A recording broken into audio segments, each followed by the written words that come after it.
আমরা মেয়েরা ভাবি বাপের বাড়িটা আমাদের কাছে সুখের। বাবার ঘরে যতদিন আছি ততদিনই আমরা সুখে আছি, শান্তিতে আছি। হ্যাঁ, সত্যি সেটা ঠিক। বাপের বাড়ি আমরা যতদিন থাকি ততদিনই সুখে থাকি, শান্তিতে থাকি।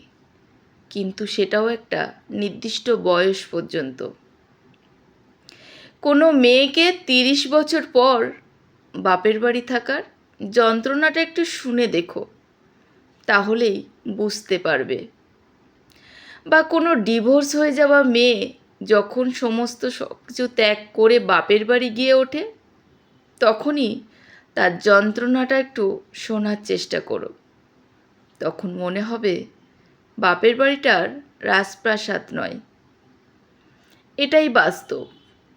একটা নির্দিষ্ট বয়স পর্যন্ত মেয়েদের কাছে তার বাপের বাড়ি হয়ে ওঠে রাজপ্রাসাদ, সুখের ঘর। কিন্তু সব কিছুর একটা সময় থাকে, বয়স থাকে। এটাও ঠিক তেমনি।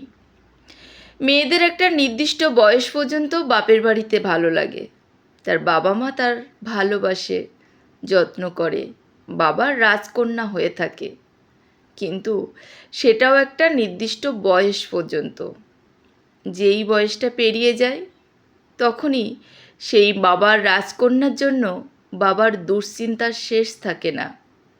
তখন বাবাও রোজ রাতে তার সেই রাজকন্যার জন্য বালিশ ভেজায়, চিন্তা করে, কষ্ট পায়। তাহলে মেয়েদের সুখটা কোথায়? মেয়েরা কি কোনো কিছুতে সুখী? মনে তো হয় না। ডিভোর্সের পরে কোনো মেয়ে যখন তার বাপের বাড়ি গিয়ে ওঠে, সেখানে তার হয়তো বাবা নেই। বাবা থাকলে এক কথা, কিন্তু সেখানে তার বিধবা মা, আর আছে তার ভাই, ভাইয়ের বউ। সেখানে সেই মেয়েটির থাকা যে কতটা যন্ত্রণা সেটা একমাত্র সেই জানে। সংসারের ঝামেলা অশান্তির জন্য পর কোনো কিছুর জন্য 2-1 দিনের জন্য বাপের বাড়ি যাওয়া, সেটাও অনেক মেয়ের পক্ষে অনেক কঠিন হয়ে দাঁড়ায়। আসলে আমরা মেয়েরা কোনো কিছুতেই সুখী নেই। আসলে আমাদের মেয়েদের নিজস্ব কোনো বাড়িই নেই, যেখানে গিয়ে তারা একটু শান্তি পাবে, ভালো থাকতে পারে।